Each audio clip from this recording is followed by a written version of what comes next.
Memory leakages हो रही हैं, पर कितनी मेमोरी लीकेजेस हो रही, तो effectively you whatever you do, वो इम्प्रूवमेंट्स आपकी जितनी भी हों, और improvements are a constant process, we want to know कि वो स्पेसिफिकली हमें वो एग्जैक्ट लिस्ट, अगर के 4-5 जो चीजें हैं जिनसे हम इम्पैक्ट मेजर कर सकते हैं, तो फर्स्ट हम ये बात करेंगे। Then I have a quick checklist of around 15-16 performance improvement जिसको हम याद रख सकते हैं। नॉट नेसेसरीली वो हर एक के लिए, हर ऐप के लिए रेलेवेंट हो, मगर I try to keep them more Java intensive. बाकी एप्स के अंदर भी बाकी टेक्नोलॉजीज के जो स्टैक हैं उनमें भी उनके एनालॉग आपको मिल जाएंगे। फिर कुछ बेस्ट प्रैक्टिसेस हैं, और अभी जस्ट थॉट अबाउट 2-3, और उसके बाद मॉनिटरिंग टूल्स जो जिस पे ज्यादा फंसी बात कर सकेंगे एंड में, और फिर कुछ चैलेंजेस जो कि उसको थोड़ा सा सम अप कर दें कि बॉटल नेक्स क्या है। तो 5 मैट्रिक्स जो हैं इम्प्रूवमेंट की, हम उनको क्विकली देखते हैं। पहली तो चीज है CPU usage, and you know कि एंड्रॉयड ओपन सोर्स है, और जो अंडरलाइंग डिवाइसेस हैं दे आर एक्सट्रीमली डाइवर्स। हमें भी ये बार बार बात होती है कि जी किस तरह हम इतनी डाइवर्स डिवाइसेस को इसमें कैप्चर करें। प्रॉब्लम ये है कि जितनी भी सीपीयू ऑप्टिमाइजेशन है, और अब आपको पता है कि एआरएम वगैरह के प्रोसेसर्स मोबाइल्स में लगे हुए हैं, तो इट इज वेरी रेयर, मतलब इन माय एक्सपीरियंस हमने नहीं देखा कि मोबाइल एप्लीकेशन डेवलपर्स, वेब पे तो ये बात बड़ी कॉमन है, लेकिन मोबाइल इंडस्ट्री में I have yet to see in in public domain as well as the जो हमारी एकेडमिक सेटिंग्स होती हैं कि हम डिजाइनिंग से पहले ये बात करें कि इसके अंदर कौन सा सीपीयू है, ये डिवाइसेस में कौन सा है। और अभी जब एआई और एलएलएम बेस्ड एप्स आ रही हैं तो सब लोग जीपीटी की एपीआई तो यूज कर रहे हैं, बट दे आर एज्यूमिंग कि चूंकि वो एपीआई यूज कर रहे हैं तो बस जी there is no implication for obviously कोई ग्राफिक प्रोसेसिंग की, लेकिन सीपीयू है। कुछ लोगों का ये ख्याल है कि जब तक एआई ना हो तो बहुत ज्यादा ग्राफिक, लेकिन ऐसा नहीं है। आप सब जानते हैं कि एंड्रॉयड में काफी ज्यादा ग्राफिक इंटेंसिव एप्लीकेशंस भी हैं। तो पहली चीज जो आपको याद रखनी चाहिए वो ये है कि CPU usage. Second is frames. Frames जो हैं उनका जनरली जो मेन रेट है वो चेंज होता रहता है 60 से 90 तक, इससे कम भी इवन एप्स आपको मिल जाती हैं जो बड़ी लाइट वेट ऐप हैं। और हमने ये भी देखा है कि यूआई रेंडरिंग, फ्रेम स्किपिंग, ये 2-3 मैंने इस पे लिखे हैं कि फ्लिकरिंग वगैरह, ये तो हमें फौरन नजर आते हैं। मगर ये बात जब गूगल कहता है कि जी यू मस्ट मेंटेन, या हमें इस तरह के इंडस्ट्री स्पेशलिस्ट कॉन्फ्रेंसेज में हम देखते हैं कि जी इतना फ्रेम रखें, तो ये मैंने इसका मतलब ये नहीं है कि आप इतना रखें, बट पॉइंट इज के हाउ टू फाइंड आउट के जैंकी फ्रेम्स का इशू क्या है। सो जस्ट अ पॉइंट कि आपके पास जब ऐप आए तो जस्ट रीड अबाउट इट, और नाउ हर चीज चूंकि ऑनलाइन अवेलेबल है मोस्टली, तो आपको अंदाजा होना चाहिए कि आपकी ऐप का फ्रेम पर सेकेंड जो है वो कितना है। एंड में हम देखेंगे कि इसको, इन चीजों को ढूंढने के या इनको निकालने की क्या तरीके। Third metric is memory consumption. So अगर आपसे ये सवाल किया जाए कि आप अपनी ऑप्टिमल मेमोरी रेंज अपनी ऐप की आपने कभी निकाली है, यानी कि अगर आप ये देखें कि कितनी ऐप, आपकी ऐप कितनी मेमोरी इंटेंसिव है, इसमें सब चीजें मौजूद हैं, एपीआई भी है, बैकएंड भी है, एप्स के अंदर मिडलवेयर भी चल रहे हैं, उसका एप्लीकेशन का इंफ्रास्ट्रक्चर भी है कि वो कैसे प्रोजेक्ट किस तरह पूरा मैनेज हुआ है। फिर अगर इस सब ऊपर के लेवल के बाद डीप डाउन करें तो जो टेक्नोलॉजी यूज की है उसमें जो आपने प्रोग्रामिंग के लिए चॉइसेस दी हैं उनकी वजह से क्या हो रहा है। तो ऑप्टिमल मेमोरी रेंज जब तक नहीं होगी, आप मतलब मेमोरी का हमारे यहाँ जो है बहुत ज्यादा लोग बस यही समझते हैं कि मतलब ऐप का साइज या उसकी बहुत ज्यादा रैम का अगर और जब फिर गूगल ऑब्जर्व करता है तो फिर हम कहते हैं कि ओहो ये तो पता नहीं सम क्रैश हैपन। बट जैसे उमर ने स्टार्ट में बताया कि एक्चुअली जो क्रैशेस और एएनआर हो रहे हैं उनकी बॉटम लाइन में जो चीजें हैं ना, that's why we call it beyond the basis के क्रैशेस तो अब आ गए, बट उसमें बहुत आराम से ये पता नहीं चलता कि जो क्रैश हुआ वो अंडरलाइंग उसका रीजन क्या है। पूरा आरसीए हमें रूट कॉज का एक पूरी रिजीम चलानी पड़ती है टू फाइंड आउट के what is the reason. So you must ask yourself कि do you do memory leakage. Then there's a fourth metric which is very important, and it is about network performance. Wi-Fi, देखिए, we don't, while developing an app and deploying it and marketing it,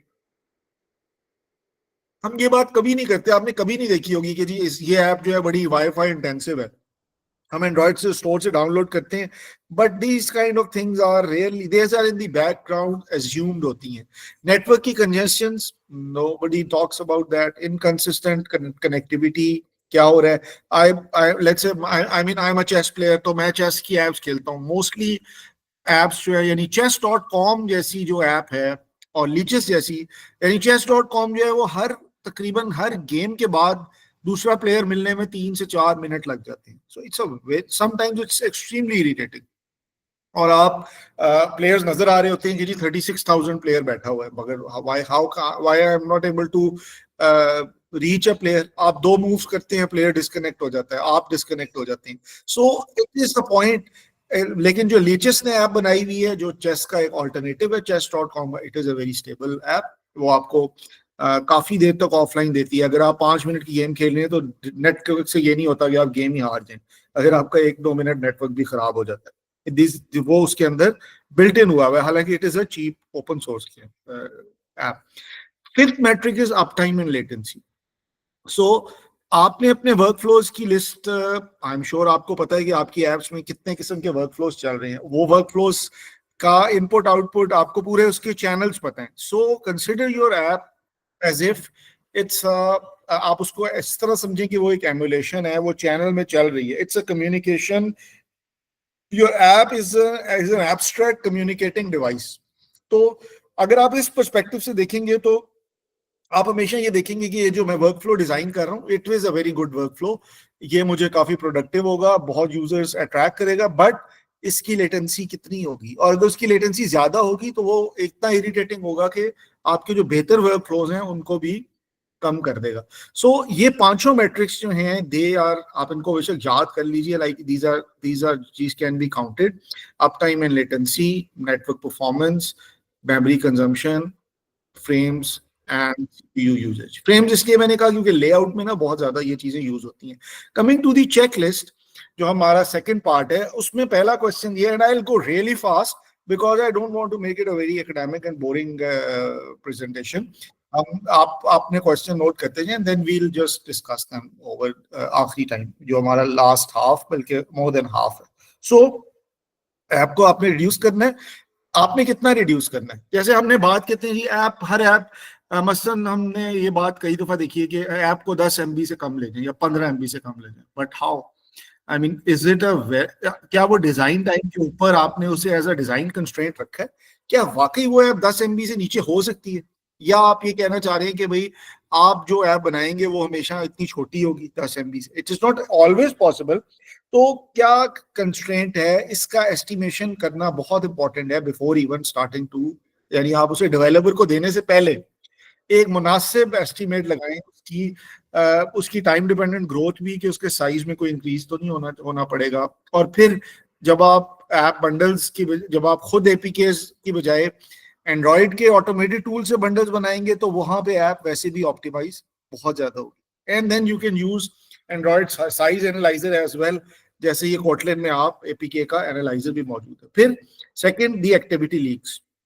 ये तब होती है जब apps उन activities को रखती है जिन्हें नहीं चाहिए होता. तो आपके वो पेजेस या वो लेआउट्स या वो स्क्रीन्स जो कि रिलीज नहीं हो रही, और वो एक्टिविटी जो है वो आपके पास है, एक किस्म की हैंग पड़ी हुई है. लेट्स से कोई बटन है, टेक्स्ट फील्ड है, इमेजेस हैं, ये सारे व्यू हायरार्की का पार्ट है. तो इससे आपका इंटरफेस बन रहा है. और अगर आप इसका रेफरेंस रखेंगे, यूजर जो है वो ब्राउज करके अगली स्क्रीन पर चला गया, लेकिन एंड्रॉयड ने पीछे एक्टिविटी रखी हुई है. तो अभी रिसेंटली हमने अपनी कई एप्स को ऑप्टिमाइज किया और उनमें इस तरह के मसले बहुत ज्यादा हमें कोड के अंदर नजर आए. सो हमें ये पता होना चाहिए कि इस काम का कभी कभी हो सकता है आप ना करना चाहें for some reason. So you should know कि what is the result of the effect, इसका मेमोरी पे क्या इफेक्ट. मिटिगेशन के बहुत से तरीके हैं, इससे भी ज्यादा है, but I just try to finish them on one slide. के रेफरेंसेस का मसाइल हैं, स्टैटिक रेफरेंसेस मौजूद होते हैं, लिस्टनर्स हैं. हम इनकी बहुत डेप्थ में नहीं जाते, everyone is not a coder here.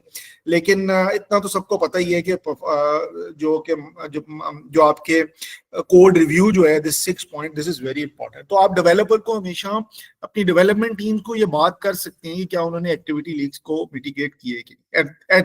अगर आप सिर्फ ये भी करना शुरू कर दें तो you can have some senior developer appointed जो कि ये चीजें और डिटेल में देखे कि मेमोरी को कैसे डील किया गया है, गार्बेज कलेक्शन, ये चीजें कैसे मैनेज हो रही। देन हमेशा ऐप बनाते हुए आप लो रिसोर्स डिवाइस को अपने जहन में रखें। यानी आप ये ना समझें कि जी आपकी ऐप जो है वो बेस्ट फोन के ऊपर चलेगी, बल्कि आप एक सोच लें कि मैं जो ऐप बना रहा हूँ वो 2-3 यानी कितने जीबी रैम मैक्सिमम जो है उसको अवेलेबल, उसके ऊपर ऐप डिजाइन करें। यकीनन डिवाइसेस लोगों के पास बहुत मॉडर्न है दुनिया में, तो अगर आपकी ऐप ही वेरी लो रैम के ऊपर होगी तो अफेक्टिवली वो बहुत अच्छी चलेगी। सिमिलरली प्रोसेसर एज्यूम करें कि मेरा लो होगा, स्टोरेज बहुत लिमिटेड होगी, स्क्रीन्स जो है वो मुझे दिखानी है तो I would go for low.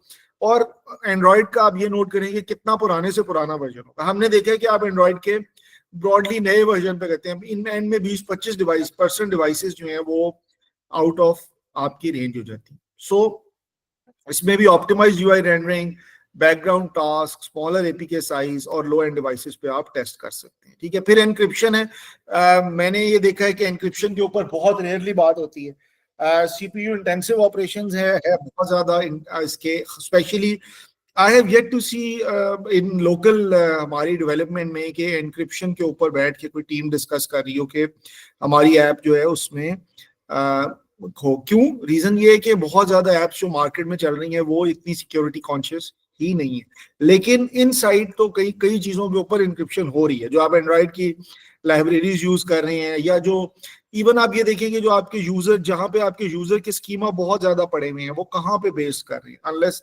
I am sure हर बंदा तो जाके फायरबेस के ऊपर अपना डेटाबेस नहीं रख रहा, तो कई लोग अपना माइस्क्यूएल वगैरह में भी रख रहे हैं। वो उसके लिए क्या कर रहे हैं, हैश फाइल्स वगैरह कितनी डिवाइस के अंदर आती हैं, कितनी ही पीछे बैकएंड के ऊपर स्टोर हुई होती हैं। So it is very important. Depreciation avoid करें, प्रॉपर एपीआईज करें, क्योंकि डिपेंडेंसीज जब चेंज होती रहती हैं तो आपको ये प्लान नहीं पता होते, हम सबको ही, यानी कि अब जो डिपेंडेंसीज हैं वो किस तरह चेंज हो रही हैं। सिस्टम जो है वो सिस्टम जाहिर है अब्यूज होता है, क्योंकि जब लो डिपेंडेंसीज है, गूगल के ऑटोमेटेड सिस्टम्स हैं, वो इमीडिएटली जब आप देखते हैं कि जी आपके ओल्ड फर्मवेयर्स के ऊपर ये प्रॉब्लम कर रहा है या डिफरेंट वर्जनिंग हुई हुई है, आपने जो पैकेजेस डाउनलोड किए हुए, हम रेयरली जाके उनकी सिक्योरिटी की ब्रीफ्स देखते हैं, तो अगर उनके अंदर कोई सिक्योरिटी प्रॉब्लम्स आ गई है तो गूगल के ऑटोमेटेड सिस्टम्स जो हैं उनको रोक देते हैं। ऑफलाइन मोड के ऊपर देखें कि कितना काम आप ऑफलाइन पे कर सकते हैं। जाहिर है सारी एप्स तो ऑफलाइन नहीं चल सकती, but this point is very important, क्योंकि आप कितना सेंसिटिव डाटा जो है वो ओवर दी नेटवर्क भेज रहे हैं। ऑप्टिमल फ्रेम रेट की मैंने बात कर दी, मैं इसको दोबारा इधर लिख दी है to remind ourselves. Minimize app launch time. 70% Google का कहना है कि यूजर्स जो है वो अपनी ऐप अबैंडन कर देते हैं अगर वो बहुत देर लगाती है। तो जो आपका D1 आता है वो भी इसी वजह से बहुत कम आ रहा होता है, क्योंकि ऐप का लॉन्च टाइम इतना है कि जब मैं ऐप को डाउनलोड करता हूँ तो मैं देखता हूँ और मैं शुरू में इरिटेट हो जाता हूँ। सो मे बी आप लॉन्चिंग के वक्त आप मिनिमाइज लेजी इनिशियलाइजेशन करें, मेमोरी को उस वक्त डायनामिक मेमोरी एलोकेशन से बचें, सिंक्रोनाइजेशन इश्यूज होते हैं और इस किस्म के बहुत सी चीजें। लेआउट की परफॉर्मेंस बहुत इंपॉर्टेंट है, क्योंकि जो एंड्रॉयड के अंदर जो बिकॉज अगर आप you are saving your time and money for front end development, तो आपकी जो लेआउट्स हैं वो इस तरह डिजाइन होंगे कि काफी सारे एक जो उसकी रेंडरिंग है वो काफी स्लो होगी। मेमोरी यूजेज हमने बात की है, लाइफ इसमें कुछ और मजीद बातें भी हैं। यूआई जितना भी है वो आपने रिलीज कराना है और मेमोरी एफिशिएंट कोड बनाया जाए। अब मेमोरी एफिशिएंट कोड जाहिर है हर टेक्निकल स्टैक जितने भी हैं टेक्नोलॉजी स्टैक उनमें चेंज होगा, यानी एवरी जावा का डिफरेंट होगा, कोटलिन है, फिर रिएक्ट वगैरह जितनी भी चीजें उनमें मेमोरी एफिशिएंसी डिफरेंट तरह से डील होगी। तो ये भी एक बहुत कॉमन बात है कि हम एक्सटर्नल लाइब्रेरीज धड़ाधड़ यूज करते हैं, यानी स्कैनिंग के लिए, कैमरा यूज करने के लिए। कई लोग जो है वो जहां से भी लाइब्रेरी गिटहब से मिली और उसको आपने चला दिया, वो काम तो कर देगी, बट क्या आपने ये पढ़ा कि वो कोटलिन के लिए जावा, यानी अगर 5 लाइब्रेरीज एक काम के लिए अवेलेबल हैं तो उनमें से कितनी जो है वो यूजफुल है। मसलन आपको कोई ओसीआर करना है या कोई इमेज डिटेक्ट करना है या कोई बैकग्राउंड रिमूव करना है, तो मतलब scores of libraries are available on internet, तो कौन सी हमें यूज कीजिए। फिर ये बहुत इंपॉर्टेंट है जो लोग एपीआई कर रहे हैं, क्योंकि एपीआई के ऊपर सिंक्रोनस और एसिंक्रोनस डिमांड्स जाती हैं, इंटेंट सर्विस है, थ्रेड्स हैं, हैंडलर्स हैं, और यूजुअली हमने देखा है कि मेमोरी मैनेजमेंट जो है वो ऐप के अंदर बहुत बहुत कम लोगों की प्रायोरिटी है। आमतौर पे ये है कि app should work, so it works, but it works on on your cell phone, on your testing devices. लेकिन जब वो आगे जाती है तो कितनी मेमोरी उसकी मैनेज हो रही होती है, जब तक आपको इन डेप्थ एपीआईज के की कनेक्शंस और उनकी सर्विसेज को लिंकेजेस नहीं पता होगा, you will not be able to improve that. ये it's a very slow process, तो आपको आहिस्ता आहिस्ता को रीफैक्टर करना है। देन ब्रॉडर पॉइंट के आर्किटेक्चर, क्या आप ऐप को ऑन करते साथ ही एपीआई के साथ लिंकेज चेक करना चले जाते हैं, या प्रॉपर मॉड्यूल डेवलपमेंट के कोडिंग के 101 है कि मॉड्यूलरिटी ऑफ कोड और सेपरेशन ऑफ कंसर्न्स, यानी हर चीज जो है वो क्या proper object oriented class wise बनी हुई है, या फिर everything is like more of a more conventional sort of primitive coding practices हैं। तो आप नोट करेंगे ज्यादातर जा रहे हैं कोड के ऊपर और डेवलपमेंट के ऊपर, राइट। तो आपने आपकी एक एपीआई है वो 5 जगहों से डेटा ले रही है, तो कितना कौन सा सिंगल सोर्स ऑफ ट्रूथ है, यानी उसके अंदर डेटाबेस, जाहिर है इन हर डेटाबेस में आरडीबीएमएस तो नहीं है, फ्लैट टेबल्स भी है। तो वो क्या कर रहे हैं, आप फ्लैट टेबल की एक चीज जो एक वैल्यू जो लेना चाह रहे हैं वो कहीं और से लेकर आ रहे हैं, कोई कॉन्फ्लिक्ट्स तो नहीं आ रहे। तो ये वाली चीजें जो हैं आर्किटेक्चर में बहुत इंपॉर्टेंट है। लूप्स आपको पता है कि सारे लोग फॉर लूप यूज करते हैं, या बहुत कम लोग लूप्स की ब्रांचिंग करते हैं। ठीक है, एप्स इनफाइनाइट लूप बचती हैं तब तो फौरन पता चल जाता है, मगर कितनी लूप्स पैरेललाइज हुए में आपकी ऐप जो है, स्पेशली जो एप्स ग्राफिक्स को डील कर रही हैं वो किस तरह डील कर रही हैं, यानी ये आपको बहुत इंपॉर्टेंट है देखना कि it should not be left completely on the on your mobile devices, जो उसका जीपीयू है छोटा सा। आप जितना ज्यादा लूप्स को पैरेललाइज करेंगे, लूप उसके अंदर जितने अच्छा ये करेंगे उतना उसकी मैम अच्छा बेहतर हो, राइट। सो ये बात हो गई थी, आई थिंक गलती से रिपीट हो गई है। देन स्ट्रिंग बिल्डर्स, ये जरा जावा का वो हो गया है, बट इसको छोड़ दें।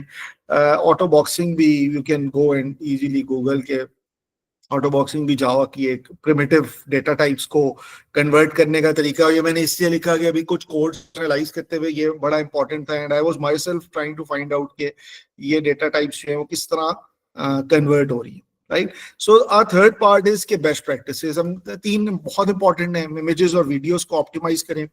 कितने साइज के आपके इमेजेस हैं, क्या उनके साइज होमोजीनियस हैं या मुख्तलिफ इमेजेस उसके ऊपर आए हैं और मुख्तलिफ साइजेस के, so that it app should remain predictable कि हमारा जो जो आपकी सीडीएन्स में जो इमेजेस जा रहे हैं और जो वीडियोस जा रही हैं उनकी ऑप्टिमाइजेशन कैसी हुई हुई है। जो आप बेहतरीन ऐप्स देखते हैं वो सारे उन सब ने ये यकीनन काम किए होते हैं, राइट। और फिर नेटवर्क की ऑप्टिमाइजेशन, कितना डेटा हमें प्री फैच करना है, राइट। और फिर लोकेशन रिक्वेस्ट, यानी इसमें दोनों बातें आ जाती हैं, एक तो ये कहाँ से रिक्वेस्ट जनरेट हो रही है, और फिर दूसरा ये कि अगर आपको रिक्वेस्ट को नहीं भेजा जा रही, क्यूज डेवलप हो रही हैं, सो क्यू मैनेजमेंट कैसे हो। यानी फर्स्ट करें आपने एक डेटा उठा के लाना है, आप एक क्यूरी लिखते हैं जिससे आप पूरे डेटा के टेबल्स ही उठा लाते हैं फोन की तरफ। सो अगर आप ये काम करेंगे तो जाहिर है वो स्लो होगा, और अगर एक काम 12 सेकंड में होना हो 13 सेकंड में होना शुरू हो जाएगा। और अगर आप एक क्यूरी को अच्छा ऑप्टिमाइज क्यूरी लिखते हैं, वो बंदा वही क्यूरी बार बार कर रहा है, तो somehow you will immediately know कि मुझे इसको प्री फैच करके रख लेना चाहिए। मॉनिटरिंग टूल्स आपको फसी बताएंगे, मोस्टली लोग एंड्रॉयड प्रोफाइलर्स ही यूज कर रहे हैं, और जो लेकिन इसमें और बहुत सी लाइब्रेरीज अवेलेबल है। तो आई वुड सजेस्ट कि आप पहले कोई एक परफॉर्मेंस का मॉनिटरिंग टूल इस्तेमाल करना शुरू करें। मिसाल के तौर पे बहुत से लोग फायरबेस को यूज कर रहे हैं, तो फायरबेस के ऊपर आपकी अपनी एसडीकेस भी लोगों ने लिखी हुई हैं। तो उन मॉनिटरिंग टूल्स के अंदर अनलेस ये वेट ना करें कि गूगल आपको आपको मेल दे या कोई क्रैश हो, बल्कि जो मॉनिटरिंग आपको आइडिया भी दे रही है, इट्स अ गुड प्रैक्टिस कि आप रोज कुछ टाइम R&D में सर्व करें, यानी उसको इन डेप्थ जाके वो जो प्रॉब्लम्स दे नजर आ रहे हैं उनको थोड़ा सा देख लिया जाए। और लास्टली तीनों चैलेंजेस बहुत इंपॉर्टेंट हैं जो हमने मुख्तलिफ तरह से बात भी की, यानी डिवाइसेस बहुत डिफरेंट हैं, उनकी फ्रेगमेंटेशन है, देयर इज नो वे कि आप सारी डिवाइसेस के लिए डिजाइन करें। तो फिर बेस्ट केस जो है, जो कि इंडस्ट्री एडवाइस करती है, वो ये कि आप जो लोएस्ट कॉमन डिनोमिनेटर है ना उसके ऊपर ले जाए, और देन सी के जी हायर के अंदर कोई ऐसी लाइब्रेरी या कोई रीफैक्टरिंग की जरूरत तो नहीं है जो कि सॉफ्टवेयर फ्रेगमेंटेशन में होगा। यानी अगर एंड्रॉइड 13 आई थिंक 13 या 14 मेरा ख्याल चल रहा है, सही किसी को याद होगा, तो 13-14 के ऊपर आपने देखा हर डिवाइस तो वो यूज नहीं कर रही। सो इधर भी एक इशू है कि अब अगर आप कोटलिन में काम कर रहे हैं और जावा में कर रहे हैं तो उसका एक डिफरेंट वो है, स्टैक के साथ भी चेंज होगा। तो डिवाइस है, सॉफ्टवेयर है, और लास्ट इंपॉर्टेंट है टेस्टिंग। जब हम टेस्टिंग करते हैं ऐप की तो मेरी ये फीलिंग है कि जनरली जो डेवलपमेंट टीम्स हैं वो as it is quality control में जाने की बजाय कोड को बस बेसिक क्वालिटी करके कि इट शुड बी वर्किंग, और हम उसको पब्लिश कर देते हैं, और फिर जिसके उसके बाद हम आहिस्ता आहिस्ता उसको इम्प्रूव करते हैं next release, which is a very very I mean it's a technique which is apt to fail.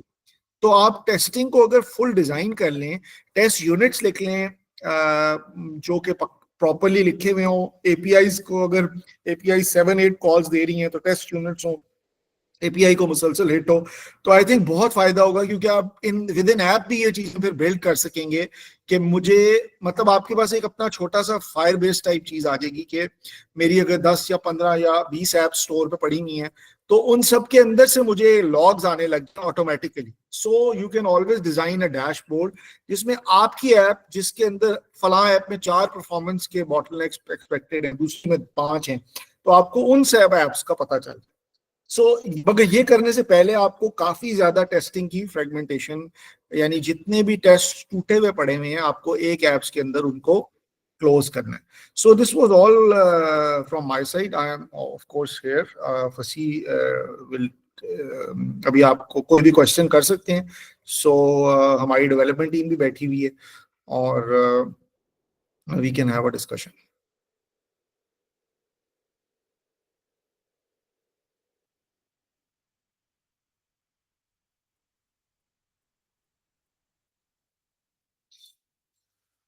Ji please आप पूछिए। हेलो, अस्सलाम वालेकुम, am I audible? Yes, जी Fasi. ऑडिबल है। हाँ जी, thank you very much Asim भाई फॉर द प्रेजेंटेशन। तो कुछ Q&As में चलते हैं, Q&As को अनलॉक कर दें मॉडरेटर्स ताकि हम आगे Q&A स्टार्ट कर दें।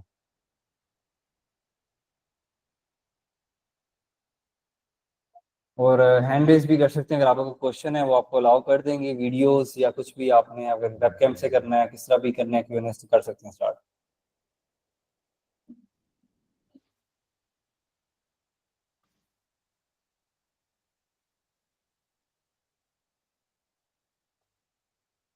ठीक है, thank you. Mohammad Hafeez,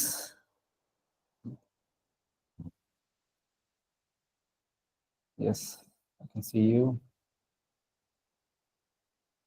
in 1 minute.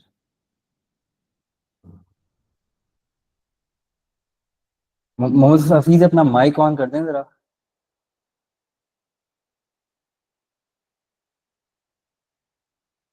आपका माइक बंद आ रहा है।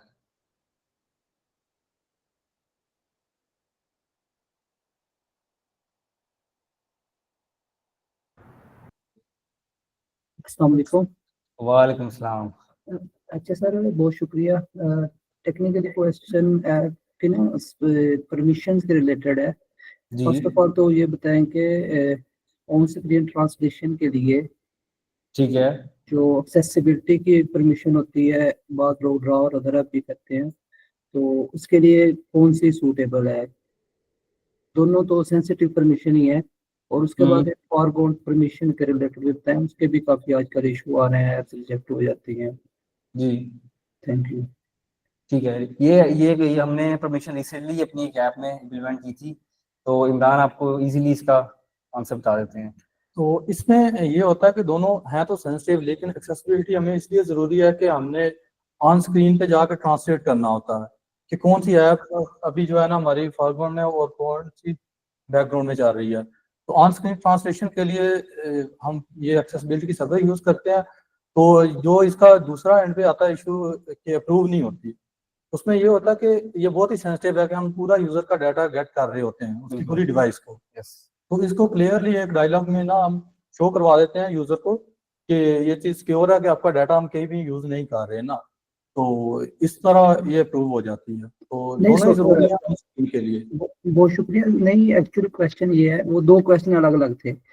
अच्छा। ऑन स्क्रीन ट्रांसलेशन के लिए मैं ये कह रहा, बाज मार्केट में आपने भी देखा होगा कि सिर्फ एक परमिशन से ही उनका काम हो रहा है, ड्रा और अदर ऐप से ना ट्रांसलेटर और ट्रांसलेशन वाला काम हो रहा है, और बाज ऐप्स में दो परमिशन यूज हो रही हैं, एक्सेसिबिलिटी भी हो रही है और ड्रा अदर ऐप भी हो रही है। आप बेहतर जानते हैं कि दोनों अलग अलग परमिशन है। जी जी बिल्कुल अलग अलग हैं। अब वो डिपेंड करता है कि आपकी ऐप कैसे बनी हुई है ना, ठीक है, क्या वो डेवलपर क्या यूज कर रहा है। दोनों ही यूज हो सकती हैं, लेकिन जो ड्रॉवर वाली है वो तो विंडो मैनेजर के लिए यूज होती है ना, कि हमारी ऐप ऊपर आएगी ना दूसरी ऐप्स के ऊपर। जो एक्सेसिबिलिटी की है वो ये होता है कि स्क्रीन के अंदर जो भी कंटेंट होता है ना, एडिट टेक्स्ट होता है, टेक्स्ट व्यू होता है, ये जो भी व्यू यूज किया होता है उनको रीड करने के लिए हम वो यूज करते हैं ये सारी चीजें ना। नहीं सर, सॉरी सर, मैं क्वेश्चन ये है कि हमारी ऐप जो है ना ऑन स्क्रीन ट्रांसलेशन है, मैजिक बबल से ट्रांसलेशन करवानी है हर ऐप जी की जी उसके लिए जी कौन जी सी परमिशन बेस्ट है, बेस्ट प्रैक्टिस क्या है? उनके लिए देखें ऑन ट्रांस, अगर आप कर्सर स्क्रीन के ऊपर लाना चाहते हैं तो आपको वो देनी पड़ेगी ना ओवरले वाली, ठीक है। और स्क्रीन के ऊपर हमने डाटा ट्रांसलेट करना तो स्क्रीन में हमने देखना होता है एक्चुअली ये कि टेक्स्ट व्यू, एडिट टेक्स्ट, ये सारा कुछ होती है ना, लोगों को बेटर पता होगा इसका। तो उन चीजों को रीड करने के लिए हमें एक्सेसिबिलिटी की जरूरत होती है। या तो फिर ये है कि आप कोई इमेज वगैरह पास करें उसको वो ट्रांसलेट कर देगी, लेकिन अगर आपने ऑन स्क्रीन करना है तो उसके लिए एक्सेसिबिलिटी की जरूरत है। सॉरी, आप कह रहे हैं कि ऑन स्क्रीन टेक्स्ट ट्रांसलेशन के लिए एक्सेसिबिलिटी की जरूरी है और ड्रा और अदर नहीं चाहिए होगी? जी जी ड्रा तो वो उसके लिए है ना कि वो कर्सर जो ऊपर आता है ना उसके लिए होती है ना, उसका तो ट्रांसलेशन से कुछ हुआ नहीं है। ट्रांसलेशन के लिए एक्सेसिबिलिटी की जरूरत होती है कि रीड करना होता है ना।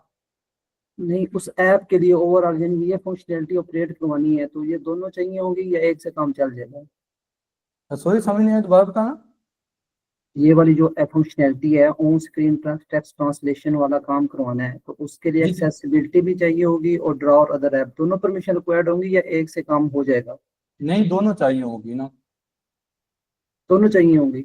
ऑन स्क्रीन में। बिल्कुल, अगर आप ऑन स्क्रीन में चाहते हैं, मतलब अगर आप कुछ स्पेसिफिक एक टेक्स्ट है या वो उसके लिए नहीं, अगर आप ऑन स्क्रीन पे करना चाह रहे हैं तो उसके लिए ये दोनों चाहिए होंगे। मैं वो शुरू में आपने भी देखा होगा, हमें मार्केट में देखते हैं, इसीलिए क्वेश्चन रेज हुआ है कि बाज एप्स ना एक से काम करवा रही हैं, ड्रा और अदर ऐप से ही उनका काम हो रहा है, मतलब एक परमिशन यूज कर रहे हैं, तो वो किस तरह फिर उनकी क्या वो टेक्निकली लॉजिक होती है? देखिए ये डिपेंड करता है कि वो एप्स बनी हुई किस लैंग्वेज में है। ये भी है, ये जो हम कर रहे हैं डिस्कशन, ये जावा और कोटलिन में कर रहे हैं। अच्छा अच्छा अच्छा, ठीक है। चलो, वो दूसरा क्वेश्चन ये था सर कि वो thank you so much, service thank you so permission के मच। रिलेटेड ना बाद उसमें यूज और होती है, वो सेंसिटिव परमिशन है, उसकी वजह से भी एप्स ना रिजेक्ट हो जाती हैं, तो उसका यानी कि बेटर सोल्यूशन क्या है, उसको कैसे बंदा हैंडल कर सकता है? अच्छा हफीज, थैंक ऐसा यू है so much, thank you so much. I request all of you कि आप लोग एक क्वेश्चन करें एक वक्त में, ताकि हम ज्यादा से ज्यादा लोगों से क्वेश्चन ले सकें।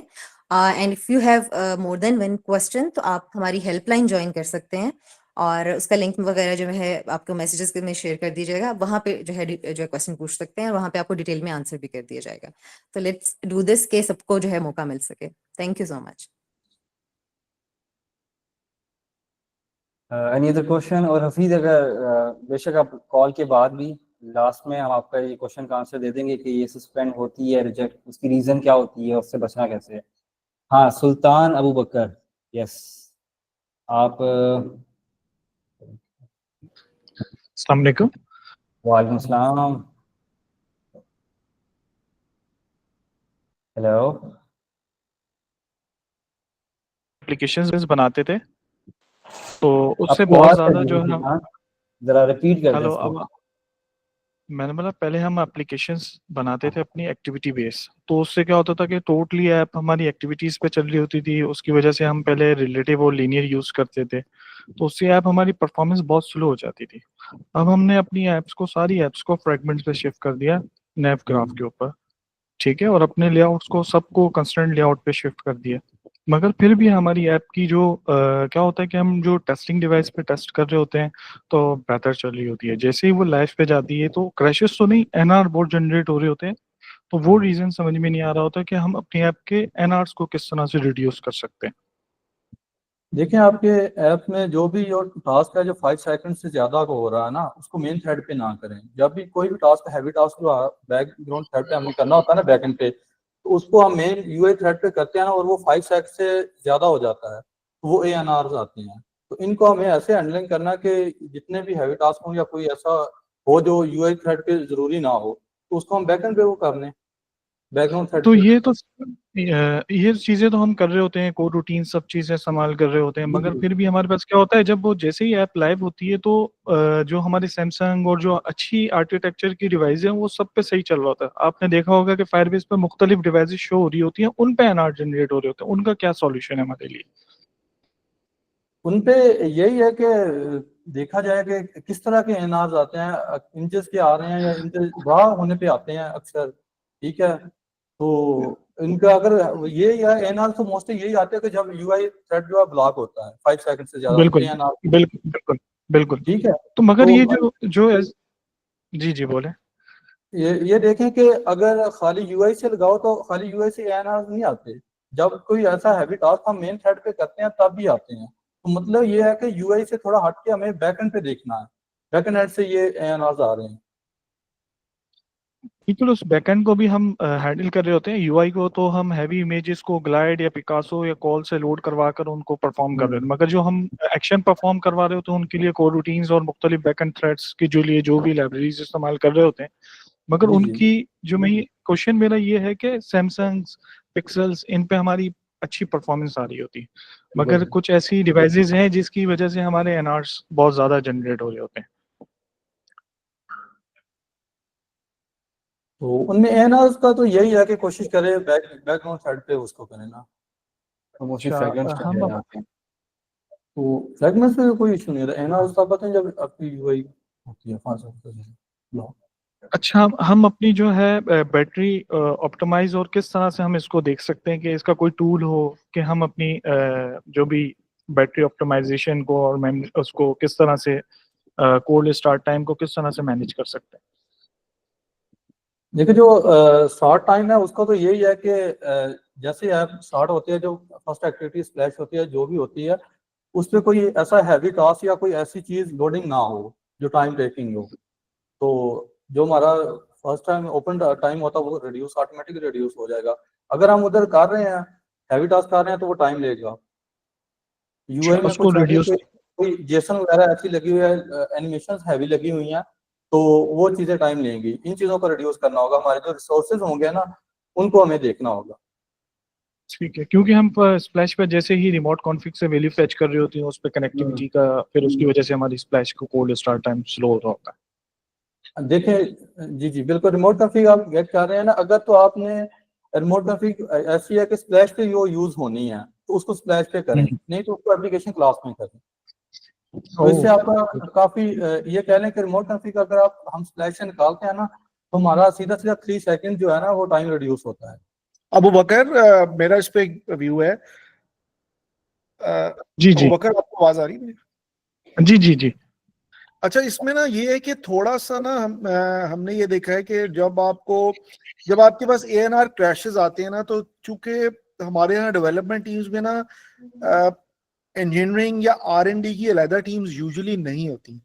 तो मैनेजमेंट ये करती है कि डेवलपर्स को कहती है क्रैश आ रहे हैं। अभी यूजुअली डेवलपर्स को भी काइंड ऑफ क्लूलेस होते हैं जो आपका अभी इशू है। अच्छा, मैंने इसका ये कभी एक आध दफा इस तरह का सोल्यूशन डिजाइन करने की कोशिश की है कि आप थोड़ा सा टेक बैक सीट, आप उससे परेशान ना हो, और उन डिवाइसेस को ना, उन मिसाल के तौर पे आपके ANR पे जो आपको गूगल ने कहा 3 ऐसी डिवाइसेस हैं जो जिनके ऊपर क्रैश आ रहे हैं, और 3 ऐसी हैं जो कि बेहतर डिवाइसेस हैं, आप जैसे कि कह रहे हैं सैमसंग वगैरह, उन पे नहीं आ रहे।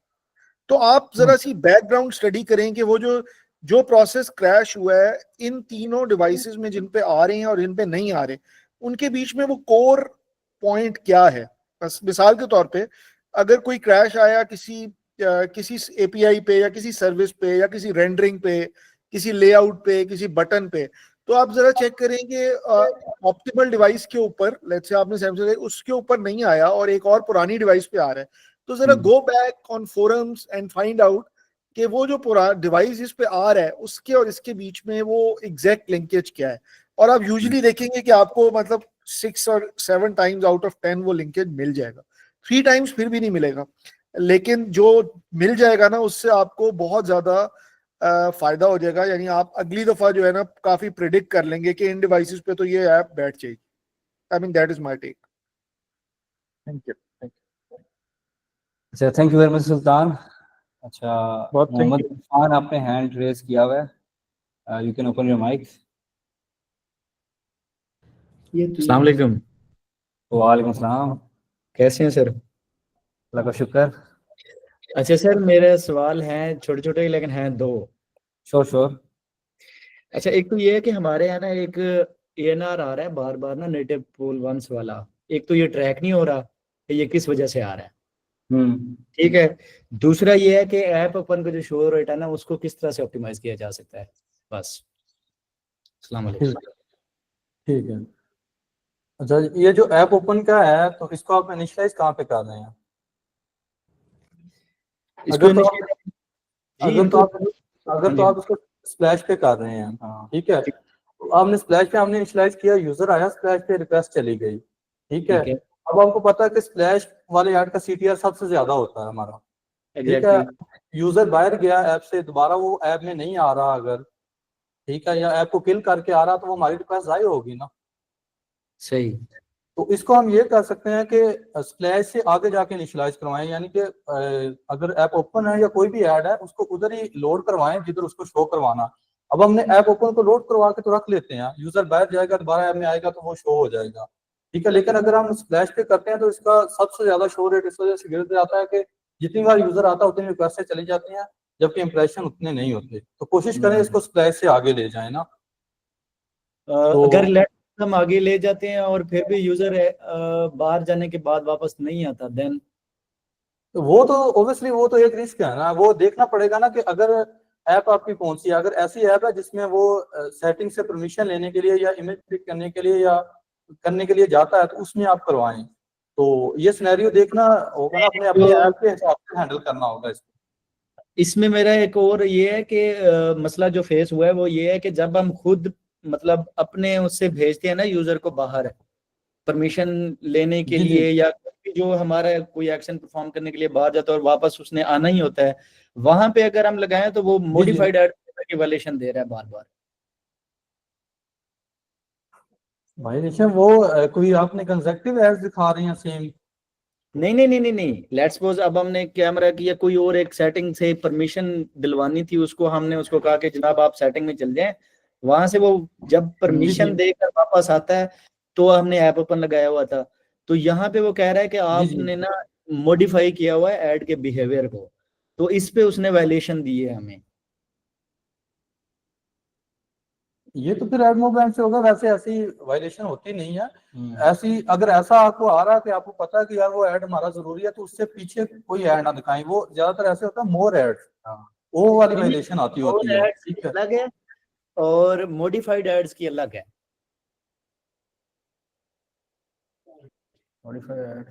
मॉडिफाइड एड्स की वैसे ये जो आपने बताई है ये ऐसी कभी आई नहीं है, ठीक है। अच्छा, और ना ही आनी चाहिए, फेस किया ना इसलिए पूछा। अच्छा, दूसरा नेटिव पूल वंस वाला, उसको किस तरह से ट्रैक किया जा सकता है? वो फायरबेस में ही आ रहा है या कंसोल एंड पे भी आ रहा है? फायरबेस में आ रहा है और कंसोल एंड पे भी आ रहा है, दोनों एंड्स पे आ रहा है। अच्छा, दोनों। तो अगर कंसोल एंड पे आ रहा तो कोई एक्टिविटी वगैरह कुछ नहीं मेंशन कर रहा उसका? नहीं उसकी कोई एक्टिविटी नहीं है, ना ही वो ट्रैक हो रहा है इधर से हमारे एंड से, मतलब हमने फुल अपने एंड से कोशिश करके देख ली ये क्यों आ रहा है, किधर से आ रहा है, कुछ भी नहीं है उसका। ये ट्राई करें, ये ज्यादातर ना आ रहा होगा जहाँ पे ऐड ही लोड हो रहा होगा ना, और मोस्टली नेटिव ऐड जहाँ पे लोड हो रहा होता है ना, और ऐसी जगह पे आता है जहाँ पे यूजर आता है और यूजर अगली स्क्रीन पे फौरन चला जाता है। दरमियान में जहाँ पे नेटिव ऐड लोड हो रहा होगा ना, ट्राई करें उधर हो रहा है तो ऐसा करें, यहाँ पे कोई भी ऐड है और वहाँ पे कोई एनिमेशन लगा के या किसी तरह यूजर को रोकें कि जब तक वो ऐड लोड ना हो। जब ऐड लोड हो जाए फिर यूजर आगे जाए। तो आप अगर ट्राई करेंगे देखेंगे कि तो ये वहां पे आ रहा होगा, यहाँ पे दो स्क्रीन के दरमियान नेटिव होगा। अच्छा, इसमें इस तरह से है कि हमारी एक ऐप है उसमें हमने सिर्फ 2 एड्स लगाए हुए हैं, एक इंटरस्टिशियल लगाया हुआ है स्प्लैश पे और एक ऐप ओपन लगा हुआ है, उसमें कोई और ऐड नहीं है, ओके, उसमें भी ये आ रहा है। ये तो बेहतर ये कोड रिव्यू करके ये तो देख फिर सकते हैं। कोड आपका रिव्यू करना क्योंकि पड़ेगा, हम कोड रिव्यू करके पता कोड रिव्यू चलेगा। करें तो बेहतर मोस्टली ही ये है। ऐसे इशू आता है, बाकी आपके कोड पे डेवलपमेंट एंड से बहुत ज्यादा इश्यूज होते हैं। हम्म। अच्छा, नेक्स्ट क्वेश्चन हमारा है Numan Nazir. Numan, you can open your mic. अस्सलाम वालेकुम। वालेकुम सलाम। अच्छा, मेरा एक क्वेश्चन है कि यूजुअली गूगल एक टर्म यूज करता है प्रोडक्ट क्वालिटी।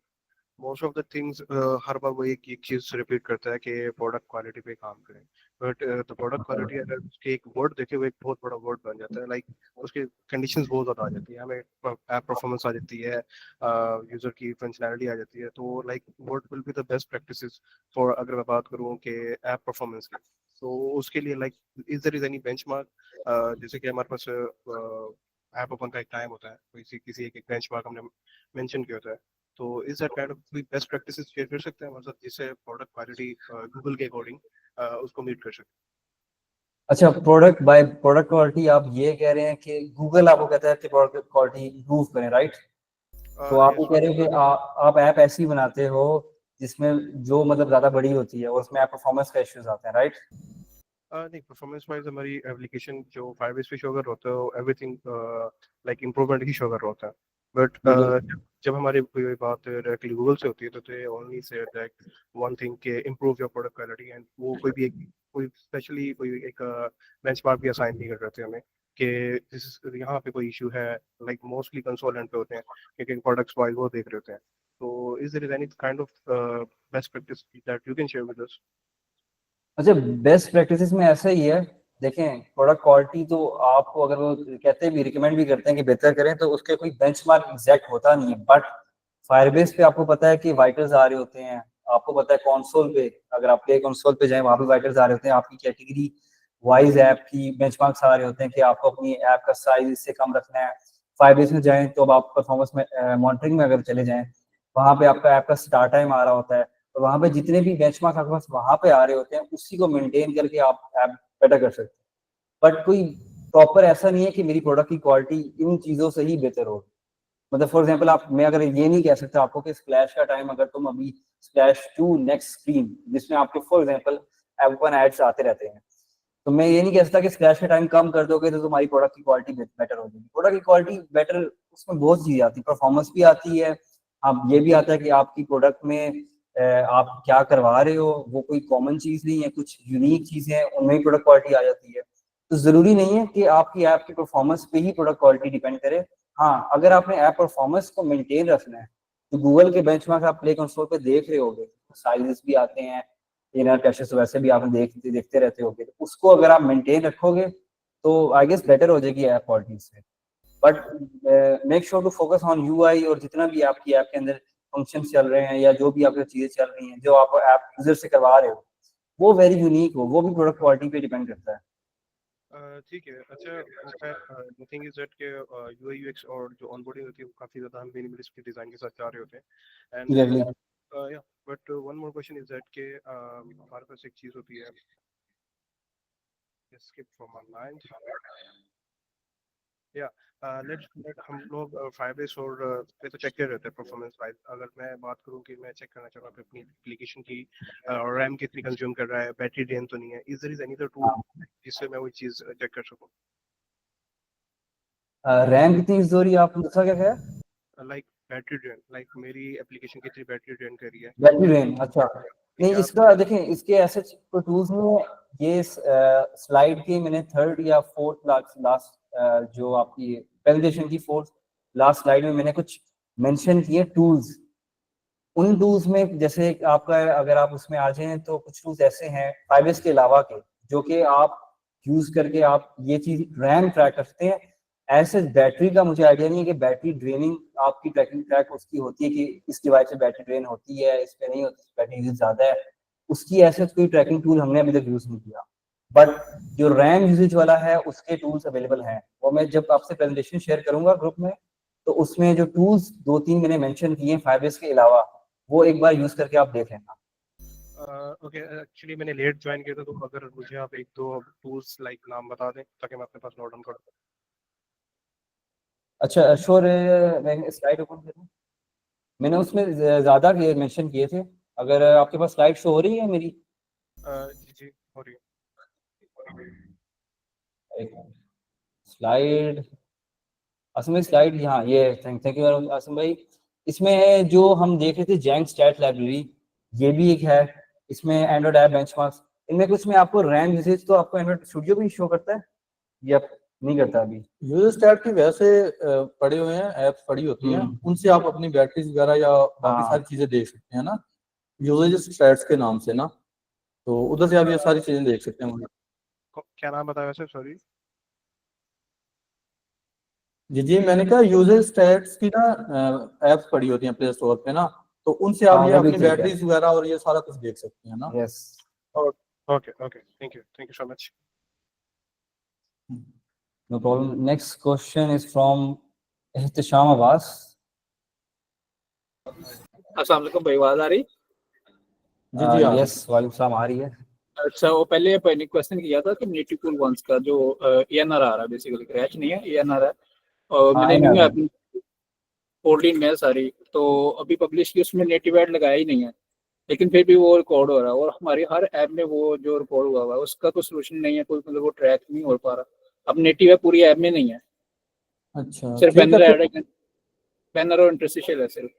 ठीक है नेटिव टूल का। हाँ, अच्छा, फिर उसके आप ये देखें कि उसमें जो आपकी डिपेंडेंसी लाइब्रेरीज यूज की गई हैं वो सारी अपडेटेड है, हाँ, कोई टोटली डेप्रिकेटेड तो नहीं? अपडेटेड। अभी मैंने लास्ट मंथ में वो ऐप बनाई है, पब्लिश की हुई है। नहीं, वो मैटर नहीं करता, डिपेंडेंसीज मैटर करती है ना। अब बेशक ऐप डिपेंडेंसी पुरानी की हो बात आप कर रहा अपडेट। हूँ, डिपेंडेंसी की बात कर रहा हूँ, टोटली लेटेस्ट अभी अपडेटेड है और ग्रेडल भी अपडेटेड 8.6 से अबव है, और डिपेंडेंसी भी लेटेस्ट जो यूज हो रही है वो सारी लेटेस्ट है, कोई भी उसका ऑर्डर बना नहीं है। अच्छा, ये जो एएनआर आप कह रहे हो कि ये सिर्फ वो जो उनका केस है वही ओल्ड डिवाइसेस पे ही रिपोर्ट हो रहा है? अब डिवाइस का भी कोई स्पेसिफिक नहीं है, मतलब वो 13 पे भी आ रहा, 14 पे भी आ रहा, मतलब वो किसी भी डिवाइस का स्पेसिफिक नहीं है कि लोअर वेरिएंट हो या 10 से अबव है या 13 पे है, ये टोटली डिवाइस पे भी आ रहा है। एएनआर है, क्रैश नहीं है, और ये हमारी बाकी एप्स में भी है, हमारी बाकी एप्स में भी है जो अच्छा, हमारी ऐसे हमने तो ऐसा अभी तक फेस नहीं किया, और हमारी भी डिपेंडेंसीज अपडेट होती रहती हैं। वेडल भी आप 8.61 पे ही है, तो वो अभी तक ऐसे हमारे पास तो ये इशू आया नहीं है, बट क्योंकि आया नहीं तो हमने हैंडल भी उसका नहीं किया। बट आया तो फॉर श्योर मैं हेल्पलाइन में इसको शेयर कर दूंगा। अच्छा, कि एक आप और ये कह रहे हैं कि हर ऐप में आ रहा है कॉटलिन की, राइट? जी, लेटेस्ट वर्जन है कोटलिन में, टोटली कोटलिन में, और वर्जन जो उसके आल्टो लेटेस्ट है, फायरबेस के भी और एडस्मोक के भी। अच्छा अच्छा अच्छा, और क्या क्वेश्चन है आपका? सेकंड ये कि आप इसमें जो मैनिफेस्ट में कुछ डिफाइन करते हैं, मतलब नेटिव के लिए और नेटिव डिबगर या ऑप्टिमाइजेशन के लिए, जो उसकी अभी डॉक्यूमेंटेशन से लेटेस्ट में है। सर रिपीट करना दोबारा। मैनिफेस्ट फाइल में आप जी जी, नेटिव ऐड के लिए नेटिव डिबगर इस तरह से कुछ आप टैग डिफाइन करते हैं, मेटा डाटा? नहीं नहीं, नेटिव ऐड के लिए तो कुछ नहीं वो करना पड़ता, बस वो ये है कि एप्लीकेशन आईडी वगैरह वो इनिशियलाइज ऐड वाली वो करनी पड़ती है। नेटिव ऐड के लिए ऐसे तो कुछ वो नहीं करनी पड़ती ना। सही है। हाँ अच्छा, जी, सेकंड क्वेश्चन मेरा ये था, ये तो नेटिव टूल्स 1 का था, ये ऑलमोस्ट इसकी R&D भी काफी की है, उसको कहीं पे भी इसका सोल्यूशन नहीं मिला, वो मिलेगा तो आप शेयर कीजिएगा। और सेकंड क्वेश्चन कि आप इंटरस्टिशियल ऐड में कॉल बैक यूज करते हैं कि मतलब वो यूजर फेल्ड हो गया या यूजर ने डिसमिस कर दिया या इस तरह से, अगर प्रीमियम है तो वो उसका कॉल बैक के बेस पे आगे आगे एक्शन परफॉर्म करवा रहे हो? जी जी, उसमें और वैसे ये होता है कि ऑन लोड और ऑन फेल्ड ये दो ही यूज होते हैं। वैसे आप ज्यादा भी डिसमिस कर सकते हैं और सारे आप यूज कर सकते हैं। आपका क्या क्वेश्चन नहीं, है वो टाइम? उसके फर्दर क्वेश्चन ये पूछना चाह रहा हूँ, हम उसमें है ना उसके ऑन लोड पे या डिसमिस पे, हम जैसे डिसमिस होता है ना, एक लिसनर यूज किया हुआ है उसका अपना भी, मतलब अपने आप भी एज्यूम कर लें तो उसका अपना हो सकता है का लिसनर यूज किया हुआ सर, जब यूजर इंटरस्टिशियल को डिसमिस करता है, जी जी। ठीक है। तो उसके हाँ जी। डिसमिस के करने पे हमने एक्टिविटी 1 एक्टिविटी से सेकंड एक्टिविटी में नेविगेट करूँ मैं।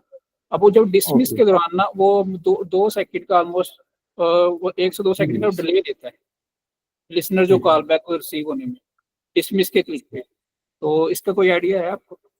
नहीं, आइडिया इसका बहुत अच्छा है। ये जो आप डिसमिस पे आगे भेज रहे हैं ना, ये आपकी बैड अप्रोच है। नहीं, वो इस तरह से ठीक ना है। हमने उस पे ना मैं जो वो मैं आपकी इसलिए बात ये बुक लगाई थी मैं कि आपकी बात समझ गया हूँ। एक बार ये सिनेरियो सुने ना, ये बैड अप्रोच है कि हम डिस्कस करते हैं, हमें पिछली स्क्रीन नजर आती है, फिर अगली स्क्रीन पे जाते हैं, ऐसे ही है जी, ना? ये ऐसा ही। हाँ, इसको ऐसे करते हैं कि जो इंटरसेक्शन है, इसको ये है कि जब कोई भी टास्क कंप्लीट होता है उधर हम शो करवाते हैं, या मोस्टली दो स्क्रीन की ट्रांजिशन के दरमियान शो करवाते हैं, दो स्क्रीन ठीक के है, दरमियान में ये शो करवाते हैं। सही। तो इसका डेवलपर एंड से अगर डेवलपर आपके साथ है या आप हैं तो आप ये समझ जाएंगे कि जब अगली एक्टिविटी पे आपने भेजना है ना, इंटेंट स्टार्ट एक्टिविटी इंटेंट करना, उसके बाद इसको शो करवाना है। ठीक है। तो अच्छा, लेकिन उसका ये सीन मसला होगा कि उसका ये सीन होगा कि यूजर आपका अगली स्क्रीन पे चला जाएगा, लेकिन अगली स्क्रीन यूजर को नजर नहीं आएगी, उसको ऊपर ऐड आ जाएगा। ठीक ऊपर है, से जब वो डिसमिस करेगा तो नीचे वो दूसरी एक्टिविटी, न्यू एक्टिविटी आई होगी, सेकंड ठीक है, एक्टिविटी। उसको ये है कि डिसमिस पे ना भेजें।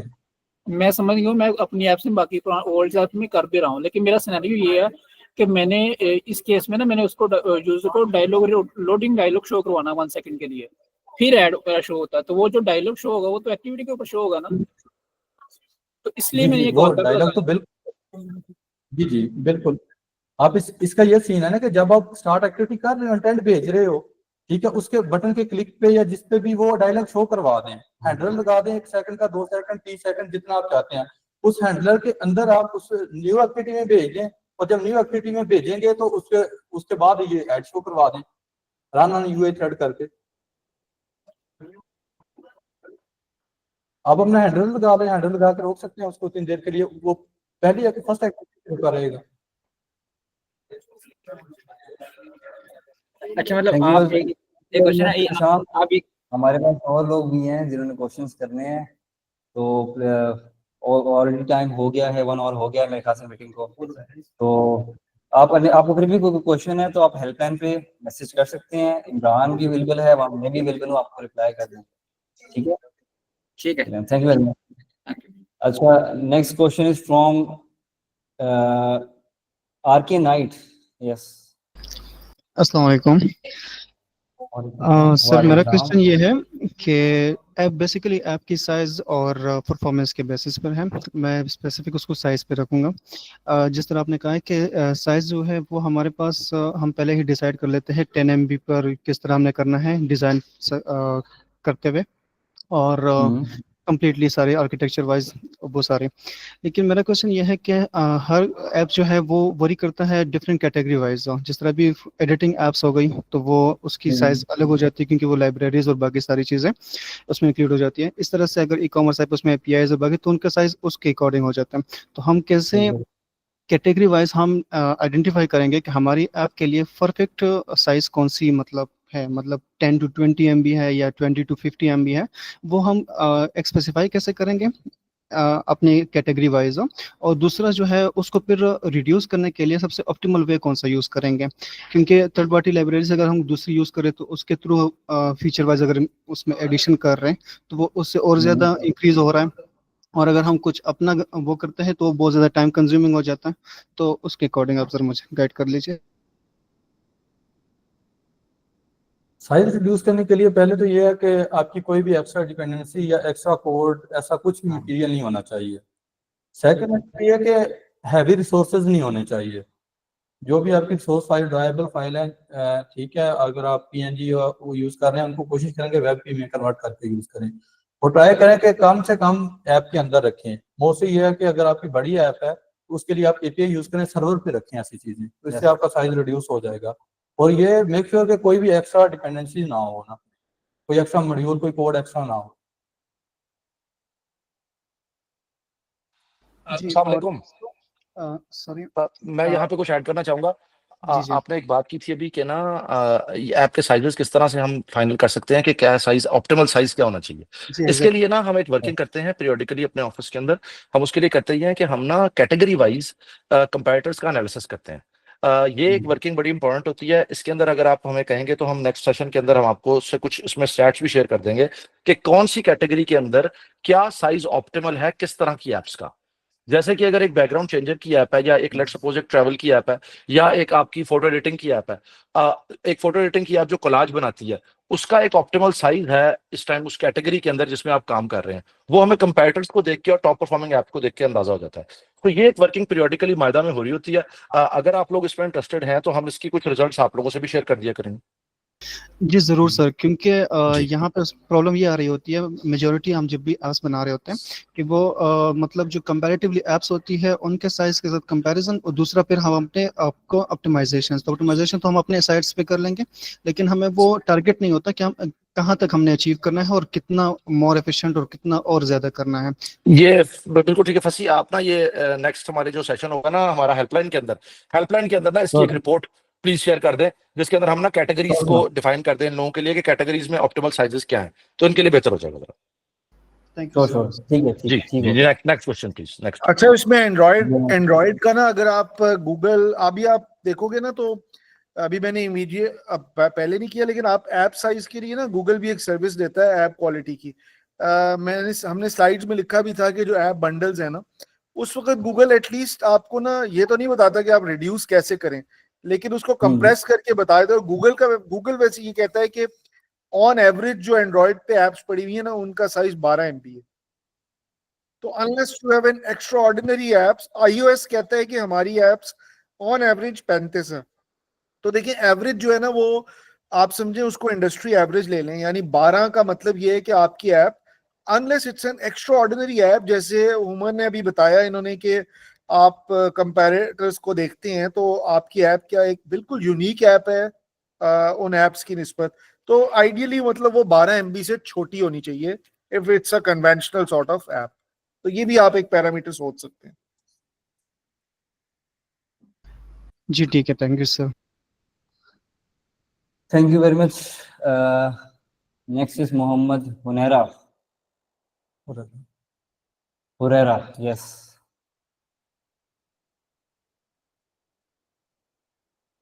Mohammed Hurera, you can open your mic. Achha, I guess he's not here. Mohammed Irfan. जी अस्सलाम वालेकुम। वालेकुम सलाम।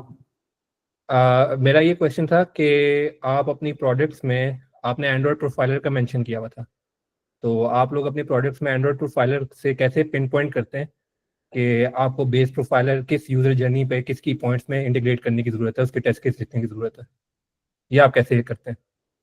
एंड्रॉइड प्रोफाइलर की बात कर रहे हैं आप?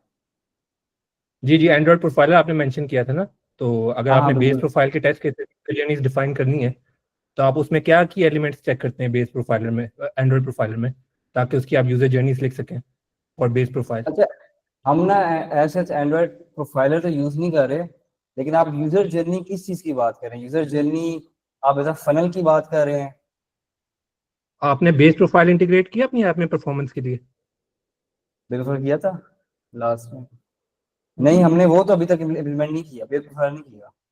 नहीं, आप इंप्लीमेंट करें, आप फिर देखें परफॉर्मेंस नहीं, में। आप यूजर जर्नी की अगर बात कर रहे हैं ना, तो उस पर हमारी वर्किंग हुई हुई ऑलरेडी, लेकिन हम उसके लिए एंड्रॉइड प्रोफाइलर यूज नहीं कर रहे। आपने बेस प्रोफाइल यूज नहीं किया, ठीक है, ओके, थैंक यू। अस्सलाम वालेकुम। हेलो। हेलो, अस्सलाम वालेकुम।